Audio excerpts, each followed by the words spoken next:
예수님의 영성이라는 제목으로 말씀을 나누도록 하겠습니다. 오늘 본문에 여러분 성경을 보시면 그 본문 위에 소제목이 있습니다. 뭐라고 되어 있습니까? 12 제자를 사도로 택하시다. 12 제자를 사도로 택하시다. 예수님은 자신을 따르는 제자들 중에서 12명을 택하여 사도라고 이름을 주셨습니다. 근데 이 제자 12를 택할 때 그냥 저들을 택하지 않았죠. 여러분 본문을 잘 보십시오. 어떻게 예수님이 제자들을 결정하시는지를 보십시오. 어떻게 합니까? 기도하고 결정합니다. 우리 12, 13절을 같이 좀 볼까요? 시작. 이때에 예수께서 기도하시러 산으로 가사 밤이 새도록 하나님께 기도하시고 밝음에 그 제자들을 부르사 그 중에서 12를 택하여 사도라 칭하셨으니. 아멘. 12 사도를 택한다는 게 얼마나 중요한 일입니까? 예수님이 그 중요한 결정을 하실 때 그냥 무작위로 결정하지 않으시고 어떻게 하셨다고요? 기도하시고 제자들을, 사도들을 택하셨습니다. 사랑하는 여러분, 여러분들은 중요한 인생의 결정을 할 때 어떻게 하십니까? 예수님은 12 제자를 택할 때 기도하고 하셨을 뿐만 아니라 특별히 밤이 새도록 기도하셨다라고 오늘 본문이 말하죠. 여기서 밤이 새도록 기도하셨다라는 말은 1차적으로는 오랜 시간을 하나님 앞에 머물며 그렇게 기도했다라는 뜻이 있고요. 또 한 가지는 오늘 밤이 새도록 기도했다라는 말 앞에 어떤 표현이 있습니까? 기도하시러 산으로 가사. 밤이 새도록 하나님께 기도하셨다. 기도하시러 산으로 가셨다라고요. 그러니까 밤이라는 시간을 택하시고 산이라는 장소를 택하셔서 따로 새도록 기도하셨다라는 거예요. 한마디로 말하면 예수님이 작정하여 기도하셨다는 것을 말해줍니다. 여러분 예수님의 상황을 아실 겁니다. 그동안 누가복음을 쭉 보면 바리새인과 서기관들, 이 예수님의 반대파 무리들이 계속해서 예수님을 따라다니죠. 그 행동들을 보며 안식일에 왜 못할 거를 하냐고 얘기하거나 왜 네가 죄를 또 안식일에 그런 일을 하냐고 계속 예수님을 시험하고 왜곡하고 괴롭혔죠. 그러다 보니 예수님은 하나님 앞에 집중하여 기도할 시간을 갖지 못했습니다. 그래서 예수님은 시간을 택하고 장소를 택하여 새도록 기도하셨다는 거예요. 사랑하는 여러분, 우리는 이런 의미에서 어떻게 밤을 새고 계십니까? 어떤 이들은 게임을 하면서 온 밤을 새는 사람들이 있어요. 어떤 사람들은 드라마나 TV, 영화를 보며 밤을 새는 사람들이 있어요. 어떤 사람들은 같이 모여 파티하고 수다와 이야기를 하면서 그렇게 밤을 새는 사람들이 있어요. 여러분들은 어떻게 밤을 지내십니까? 성경에는 몇 가지 이유로 밤을 샌 사람들이 나옵니다. 첫 번째 카테고리의 인물들은 누구냐면 자기 실수로 인하여 잠을 잘 수 없어 밤을 새는 사람이 나오죠. 바로 다니엘 시대의 다리오 왕이 그랬습니다. 다니엘서 6장을 좀 같이 읽어볼까요? 시작. 이에 왕이 명령하매 다니엘을 끌어다가 사자굴에 던져 넣는지라. 왕이 궁에 돌아가서는 밤이 새도록 금식하고 그 앞에 오락을 그치고 잠자기를 마다하니라. 아멘. 다리오 왕은 다니엘을 아꼈습니다. 이 다니엘을 너무 아끼는 것처럼 보이자 다니엘의 반대파 사람들이 계략을 꾸몄죠. 이제부터 30일 동안 왕 외에 다른 사람이나 신에게 무언가를 구한다면 그 사람 사자굴에 넣는 게 어떻습니까? 언뜻 들으면 자신의 왕권을 공고하게 하는 것처럼 보여서 아무 생각 없이 그냥 그 조서에 도장을 찍어버렸죠. 하지만 어떤 일이 일어나요? 다니엘은 하루에 3번씩 열린 창문으로 나아가 예루살렘 향하여 기도했던 사람이에요. 대번의 반대파들이 그 사실을 알고 다니엘이 위법했다고 말하며 그를 사자굴에 집어넣자 그제서야 깨달은 다리오 왕이 그 밤을 자지를 못해요. 여러분, 이처럼 생각 없이 섣부르게 급하게 신중하지 못하여 이를 결정함으로 밤에 잠을 이루지 못하는 인생이 있습니다. 두 번째 사람이 있어요. 이 두 번째 인물은 왜 잠을 못 자고 밤을 새느냐? 자신의 무능함 때문에, 자신의 무지함 때문에 아무리 애쓰고 노력해도 되지 않는 현실을 맞닥뜨리며 절망하여 밤을 새는 인생이 있죠. 누가 있습니까? 시몬 베드로가 그랬어요. 누가복음 5장 5절을 같이 볼까요? 시작. 시몬이 대답하여 이르되 선생님, 우리들이 밤이 새도록 수고하였으되 잡은 것이 없지만은. 네, 예수님 만나기 전 시몬이 이런 인생을 살았어요. 수고하고 애쓰고 자신이 갖고 있던 경험과 노하우와 온갖 재정들을 다 쏟아부어 비즈니스를 열고 해보지만, 어떤 일을 취해보지만 밤이 새도록 남다른 열심을 해도 얻은 것이 없고 잡은 것이 없어 인생의 빈배를 만나며 그 앞에서 허탈해하는 그런 시몬 베드로와 같은 인생도 성경에는 있어요. 하지만 여러분, 또 다른 의미로 밤을 새는 존재들이 있죠.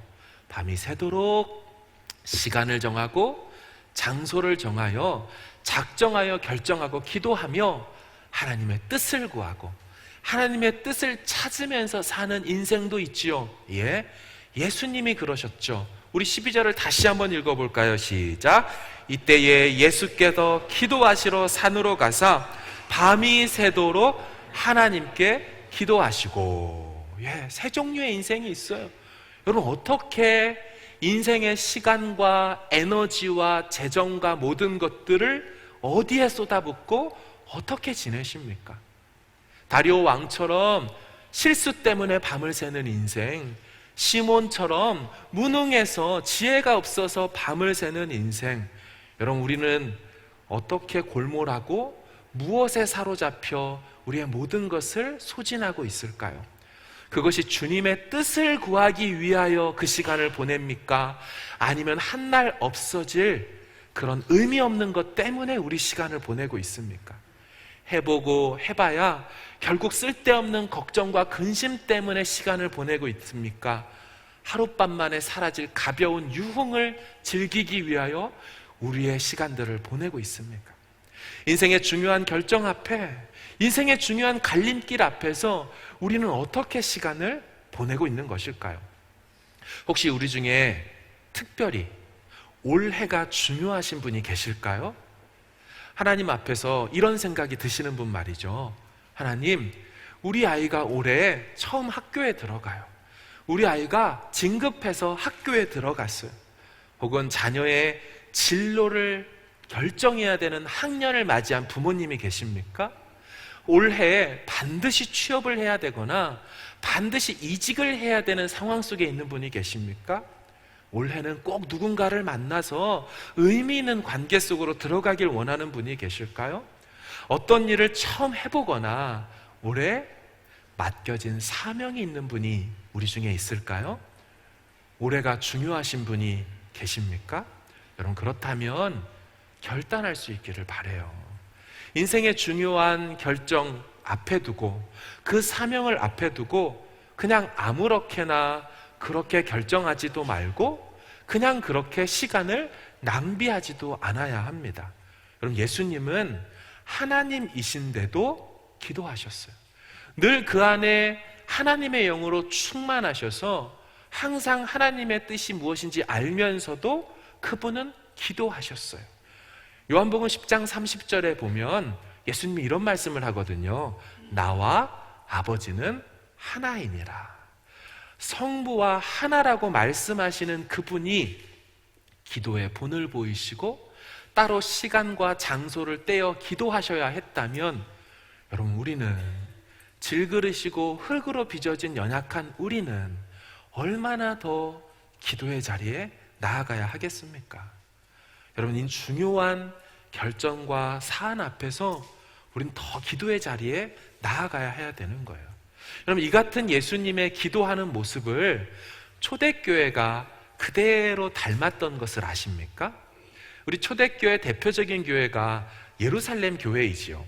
예루살렘 교회에 7명의 집사님을 세울 때였습니다. 사도행전 6장 본문을 같이 읽어볼까요? 시작. 온 무리가 이 말을 기뻐하여 믿음과 성령이 충만한 사람 스데반과 또 빌립과 프로고로와 니가노르와 디몬과 바메나와 유대교에 입게했던 안디옥 사람 니골라를 택하여 사도들 앞에 세우니 사도들이 기도하고 그들에게 안수하니라. 아멘. 저 사도들의 행동을 잘 보세요. 사도들이 기도하고 직분자를, 집사님을 세웠어요.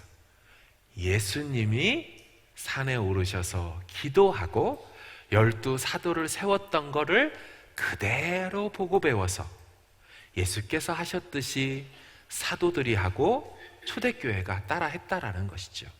기도의 본을 배웠다는 것입니다. 두 번째로 안디옥 교회가 그랬습니다. 안디옥 교회가 최초의 기독교 선교사를 파송할 때 그와 같이 행동하죠. 사도행전 13장을 좀 읽어볼까요? 시작. 주를 섬겨 금식할 때에 성령이 이르시되 내가 불러 시키는 일을 위하여 바나바와 사울을 따로 세우라 하시니 이에 금식하며 기도하고 안수하여 보내니라. 아멘. 예루살렘 교회에서 나온 이들이 오순절 성령으로 인하여 나온 사람들이 개척하여 세운 안디옥이라는 사실 다른 지역, 다른 나라에 세워진 이방인의 교회에서 어떻게 돼요? 역시나 최초의 선교사를 파송할 때도 기도하고 안수하여 보냅니다. 또 하나가 있죠. 사도 바울이 그렇게 소아시아와 유럽 지역을 다니며 교회를 개척하고 개척한 다음 이 교회들을 맡아 사역할 장로들을 세울 때도 어떻게 합니까? 사도행전 14장을 좀 볼까요? 시작. 각 교회에서 장로들을 택하여 금식 기도하며 그들이 믿는 주께 그들을 위탁하고. 아멘. 그렇죠. 장로들을 세울 때에도 밑에 영어 성경이 조금 더 구분점이 좋아요. 그들이 엘더들을 지명했어요. 뭐 하면서요? Having prayed with fasting. 그렇죠? 금식하고 기도하면서 교회의 직분자와 임직자, 리더십을 세우더라는 거예요. 예수님도 그분의 교회도 중요한 결정 앞에 기도하고 그 다음으로 나아가더라는 것입니다. 사랑하는 여러분, 인생의 중요한 결정 앞에서 어떻게 시간을 보내고 계십니까? 혹시 우리 중에 저한테 이렇게 말씀하실 분이 계실까요? 목사님, 오늘 설교는 들어보니까 다행히 저랑은 상관이 없습니다. 왜냐하면 저는 올해 중요한 일이 없거든요. 그냥 그대로 작년처럼 지내만 오면 되지 별로 달라질 게 없어요. 우리 애는 진학도 안 하고 난 특별한 일도 없고 늘 하던 대로 하면 되거든요. 나는 파스. 여러분, 예수님이 12사도를 택하는 중요한 일 앞에서 기도하셨다고 해서 평상시는 기도하지 않으셨던 것이 아닙니다. 예수님은 늘 항상 기도하는 삶을 사셨지요. 이미 봤던 누가복음 5장 본문으로 돌아가 보면 이 말씀이 있는데 읽어볼까요? 시작. 예수는 물러가사 한적한 곳에서 기도하시니라. 아멘. 우리는 그냥 볼 때 예수님이 물러가사 한적한 곳에서 한 번 기도한 것처럼 보지만 실제 헬라어 동사의 시제를 보면 미완료형을 써서 반복의 미완료를 쓰고 있습니다. 그래서 이것의 뉘앙스를 잘 살려 번역한 성경들이 좋은 번역들인데 영어 성경을 좀 보여주실까요? 넷바이블이라는 달라스 신학교 교수님들이 대거 참석한 그 번역본은 이렇게 말해요. 제가 노란색으로 해놨죠. frequently. 예수는 자주 빈번하게 나아가 기도하셨어요. NASB나 NIV에서도 open이라고 되어 있죠. 자주 하셨어요. 게다가 여러분 넷바이블하고 NASB에서는 제가 이탈릭체로 한 게 보이세요? himself, 아우토스 재규용법이라 그래서 예수는 자기 자신을 따로 떼어 한적한 곳으로 밀어 넣으셨다라는 어감을 갖고 있습니다.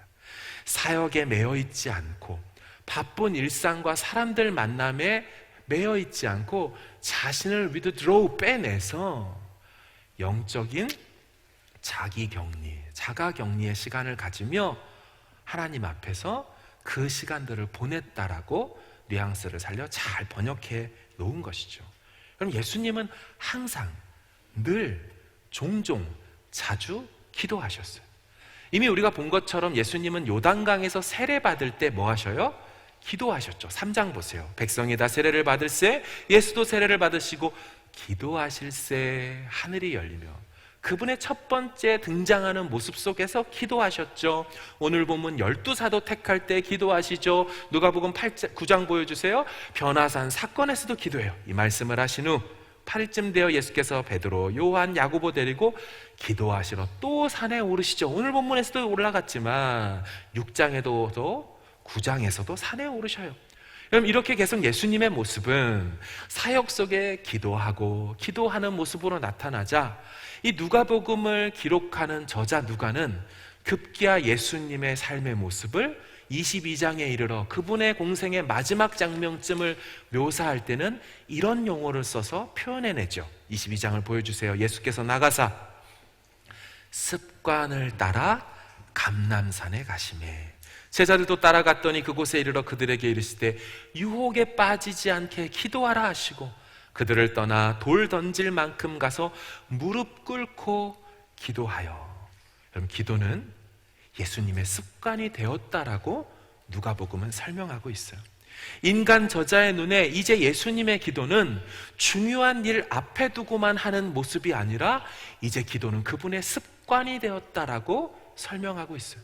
그분의 삶의 방식이 되어버리셨어요.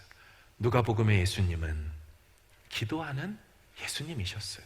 사랑하는 여러분, 혹시 이런 생각해 본 적 있습니까?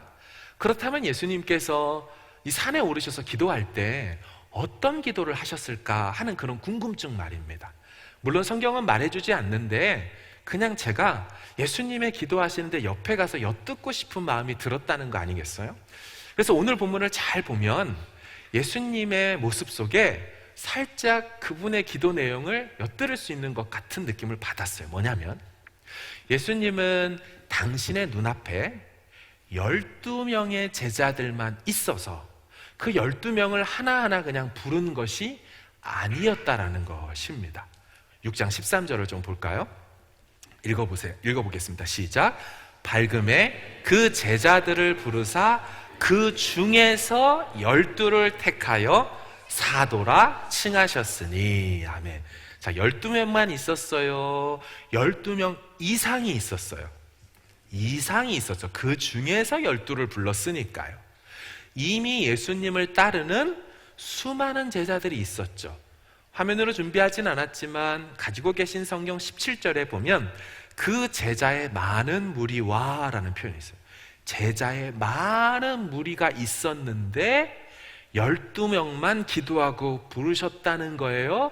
그래서 우리는 압니다. 그 12명 중에 가룟 유다가 있었다라는 것은. 질문입니다. 예수님은 12명을 택할 때 가룟 유다가 그와 같이 될 것을 모르고서 택하셨을까요? 야, 가룟 유다, 야, 네가 그럴 수가 있어? 야, 내가 널 믿어가지고 돈깨까지 맡겼는데 네가 나를 세상에 그 30냥이 뭐라고 팔 수가 있어? 난 네가 그럴 줄 몰랐다. 야, 진짜 너무하다. 예수님이, 물론 이런 느낌도 아니지만 예수님이 그와 같이 모르는 중에 소위 뒤통수를 맞아서 일어난 사건일까요? 자, 요한복음 6장 본문을 좀 보여주시면 이런 말이 있어요. 예수께서 대답하시되 내가 너희 12를 택하지 아니하였느냐, 그러나 너희 중에 한 사람은 마귀니라 하시니. 이 말씀은 가룟 시몬의 아들 유다를 가리키심이라. 그는 12 중에 하나로 예수를 팔 자다. 잘 보시면 요한복음 6장은 예수님 사역의 초기 부분일 뿐만 아니라 예수님이 이미 12를 택할 때 가룟 유다가 그와 같이 될 것을 아는 중에 택했다는 뉘앙스를 갖고 있죠. 자, 그럼 요한복음 13장 2구절도 볼까요? 보시면 마귀가 벌써 시몬의 아들 가룟 유다의 마음에 예수를 팔려는 생각을 넣었더라. 여러분, 벌써 넣었다. NIV하고 ESV 바이블에서 보면 already가 나올 뿐만 아니라 과거 완료로 표현했어요. had라고 돼 있어요. had. 이미 그 전에 넣어놓은 것을 말해놓고 있죠. 게다가 누가복음에 나타나는 예수님의 모습은 사람들의 심중을 꿰뚫고 있는 모습으로 늘 그렇게 나와요. 누가복음 5장부터 좀 보세요. 화면을 보시면 노란색으로 제가 해놨죠. 예수께서 그 생각을 아시고 대답하여 너희 마음에 무슨 생각하느냐? 6장 예수께서 그들의 생각을 아시고 손 마른 사람에게 이르되 일어나 가운데로 나와라. 11장 예수께서 그들의 생각을 아시고 이르실 때 스스로 분쟁하는 나라마다 황폐하여진다. 여러분, 예수님은 사람들의 말을 듣고서 의중을 파악하는 수준이 아니셨죠. 예수님은 그들의 마음과 의도조차 이미 읽을 수 있는 분으로 나타나십니다. 그러므로 12를 택할 때 가룟 유다가 어떤 존재인지를 모르고서 택하지 않았을 것이고요, 더 결정적인 것은 준비는 해오지 않았지만 요한복음 13장 18절에 이런 말씀인데 잘 들어보세요. 나는 내가 택한 자들이 누구인지 알미라.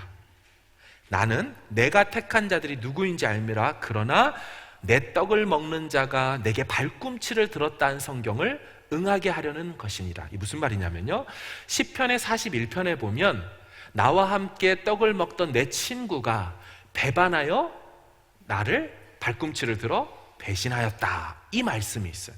다윗의 시인데요, 이미 예수님 시대로부터 1000년 전에 쓰였던 다윗의 그 말씀을 요한복음 13장에서 예수님이 뭐라 그래요? 그 말씀을 응하게 하려고 나는 누굴 택했는지 난 알고 있다라고 말했다는 거예요.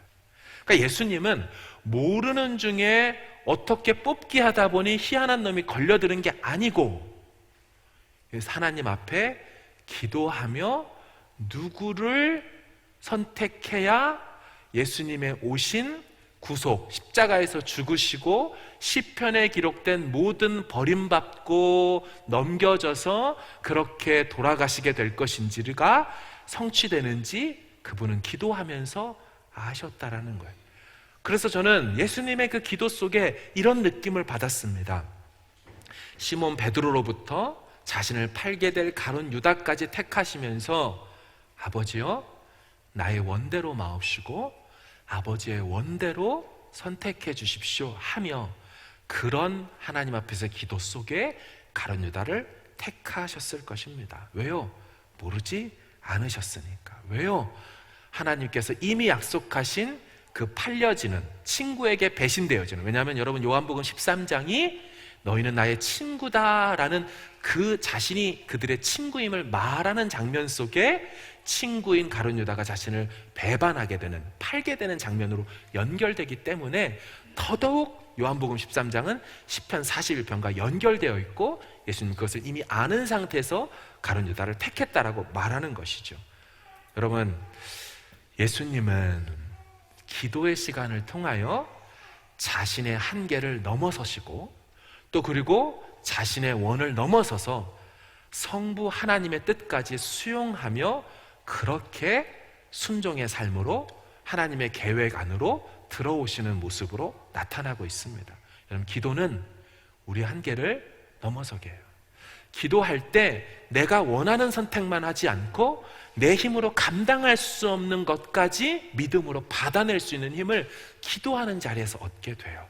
그래서 여러분, 기도하고 나면 못할 것도 할 수 있다라고 고백하게 되고요, 기도하고 나면 문제보다 더 크신 하나님이 보여서 비로소 자신의 한계에서 늘 멈춰서는 인생이 아니라 감당하지 못할 일마저도 감당해내는, 세상이 감당하지 못하는 그런 삶으로 나아가게 되는 것이죠.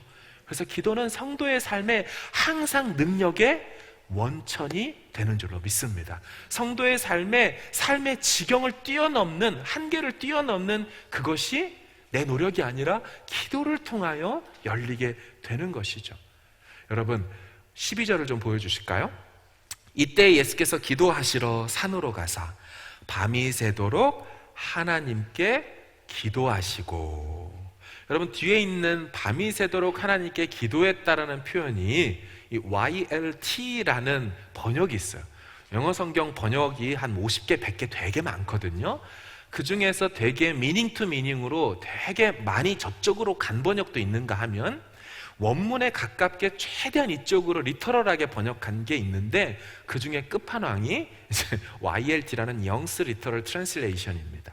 저기에서 하나님께 기도했다고 어떻게 해놨어요? In the prayer of God이죠. 하나님의 기도 안에 있었다. 어떻게 해석할까요? 학자들은 이걸 이렇게 번역해야 된다고 말해요. 예수님은 말하기 위해서가 아니라 하나님께 듣기 위하여 말하셨다. 다시요. 예수님은 하나님께 기도를 말하기 위해서가 아니라 듣기 위하여 말하셨다. 사람들이 예수님의 말씀을 들으러 오는 것처럼 예수님도 하나님의 말씀을 듣기 위하여 기도의 자리에 나아가셨어요. 그래서 예수님의 기도는 종합하면 순종의 기도라고 할 수가 있어요. 내 것을 아뢰고 내 것을 해달라고 하는 기도 이전에 하나님의 뜻을 구하고 누구를 택하면 됩니까를 성부와 논의하며 성부와 교제 속에 그렇게 앞으로 오고 오는 수많은 신약의 교회들의 터가 되고 기둥이 될, 사도와 선지자의 기둥과 터가 된다는 바울의 그 고백처럼 그런 자가 될 12를 기도하면서 순종으로 들으며 선택한 거죠. 그럼 마찬가지라고 생각해요. 우리도 하나님의 뜻을 구하는 기도의 자리에 나아가야 할 줄로 믿습니다. 여러분, 이것이 초대교회의 기도가 되었듯이 오늘날 우리 성도들의, 우리 광명교회의 기도가 되어야 할 줄로 믿습니다. 여러분, 그리고 오늘 본문의 흐름을 잘 보세요. 산을 올라 기도하시고, 기도하신 다음에 12사도를 택하시고 산에서 내려오시거든요. 그런 다음 무슨 일이 일어나는지 보세요. 17절과 19절을 같이 볼까요? 시작.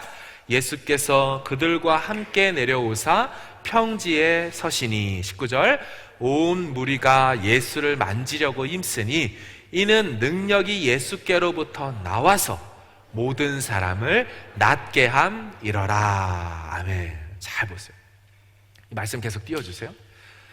이전에 예수님의 모습이 어떻는지 아십니까? 병을 고치고요, 죄사하는 권세를 갖고 있는 분으로 나와요. 그래서 5장을 이제 한번 보여주세요. 하루는 예수께서 가르치실 때 갈릴리의 각 마을, 유대, 예루살렘에서 온 바리새인들과 율법교사들이 앉았는데, 노란색 뭐라고 돼 있어요? 병을 고치는 주의 능력이 예수와 함께 있었어요.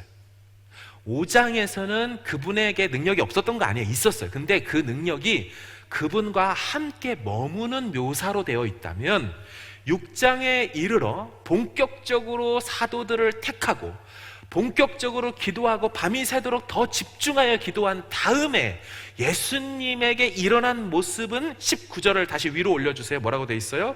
능력이 예수께로부터 이제 흘러 넘치는 것으로 나옵니다.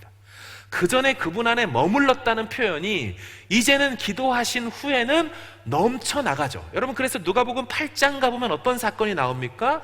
12애를 혈루병으로 걸려 고생하던 여인이 예수의 옷자락만 대도 혈루 근원이 말아버리는, 그래서 예수님 말씀하시죠. 이는 내 능력이 나갔음을 내가 느낀다. 여러분, 무엇을 말합니까?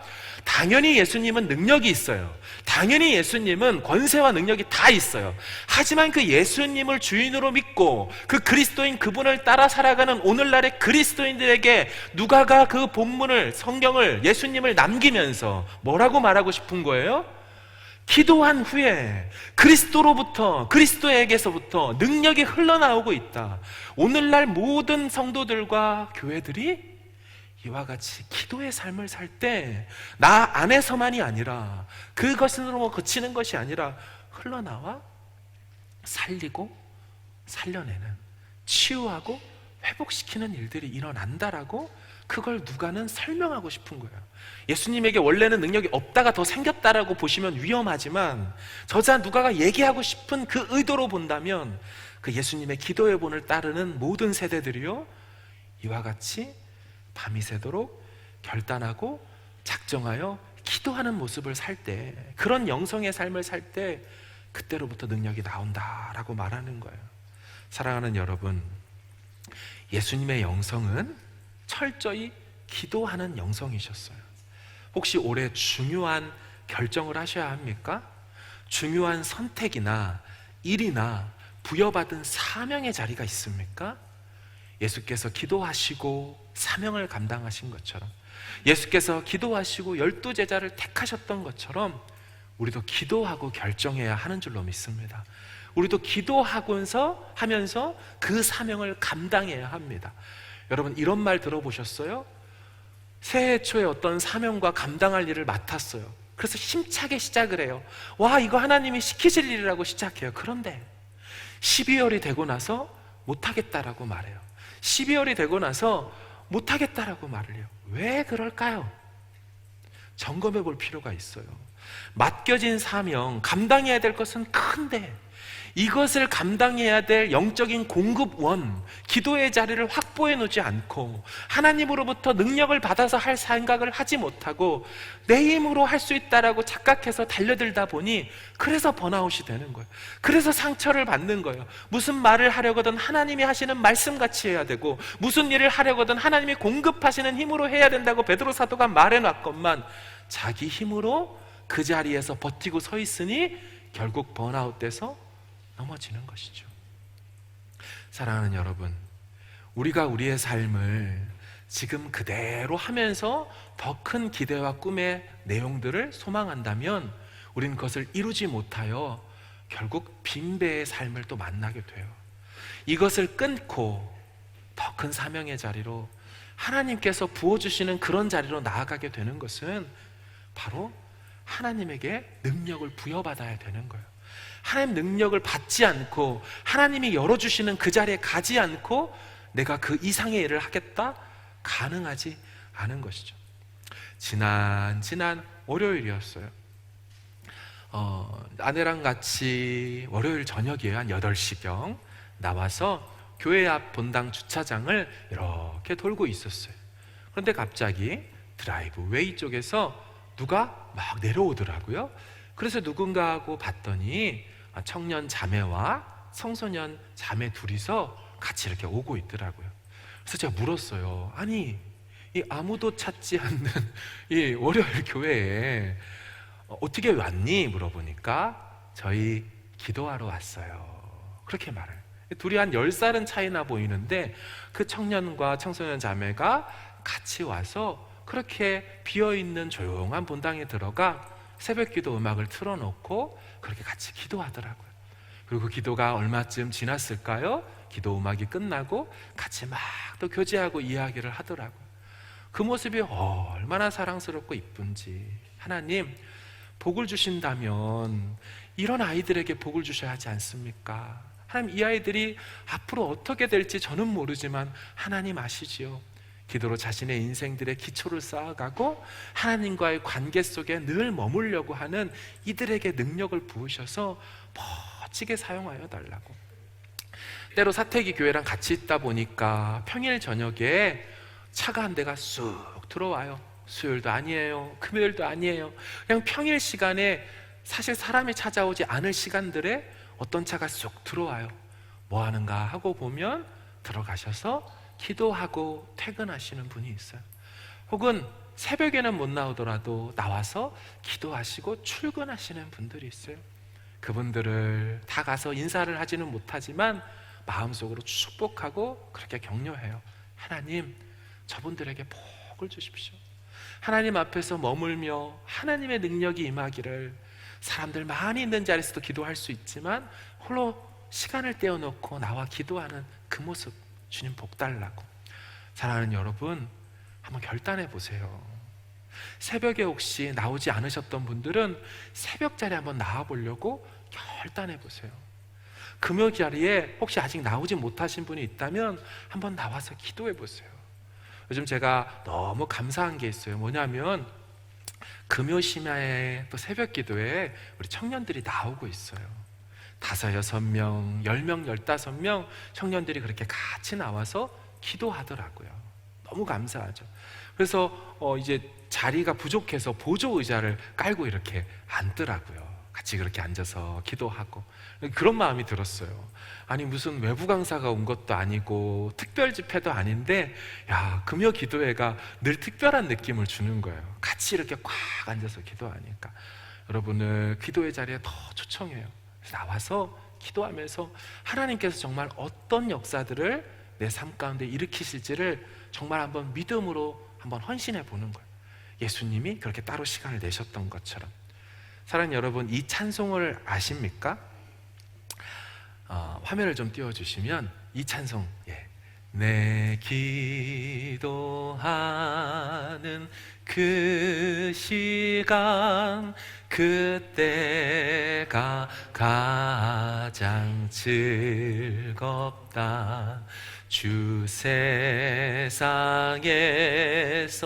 일찍이 저 요란한 곳 피하여 빈들에서 나 산에서 온 밤을 세워 지내사 주 예수 친히 기도로 큰 본을 보여 주셨네. 아멘, 아멘. 마가복음에 보면 귀신을 쫓아내지 못하여 귀신 들린 아이의 아버지가 예수님께 나와요. 예수님, 당신의 제자들에게 귀신을 쫓아달라고 말했지만 쫓아내지 못하더이다. 당신은 하실 수 있다면 좀 해보십시오. 예수님 이렇게 말씀하시죠. 할 수 있다면 이 무슨 말이냐? 믿는 자에게는 능치 못함이 없느니라 말씀하십니다. 근데 그 얘기를 듣고 예수님은 한 번에 귀신을 쫓아내죠.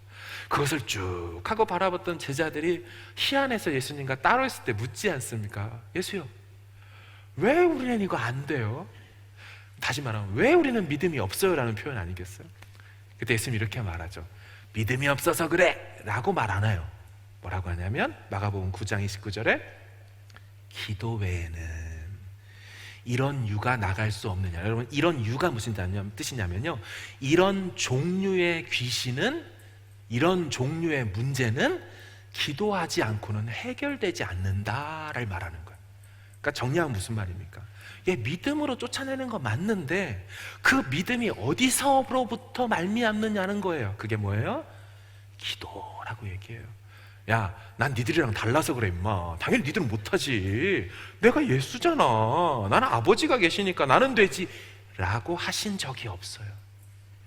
엘리야도 우리와 같은 성정을 가진 사람이로되 그가 비 오기를 간구하며 비가 오지 않기를 간구하며 기도 안에서 능력과 기적을 경험한 건 엘리야든 예수님이든 우리든 성경은 다 똑같을 것이라고 말해요. 우리 능력의 원천이 아니라 기도를 파이프 삼아 하나님으로부터 능력받아 살아가는, 그렇게 하나님께 영적 플러그인 되어야만 살아가는, 그분의 포도나무에 그 줄기에 가지로 잇대어 살아갈 수밖에 없는, 그래야 열매 맺고 그래야 농부이신 아버지께 기쁨으로 삶의 열매로 올려드릴 수 있는 그런 사람이라는 사실을 기억하며 이 한 주간도 기도의 자리에 나아가 아름답게 하나님 앞에 쓰임받는 저와 여러분 되길 주의 이름으로 축원합니다.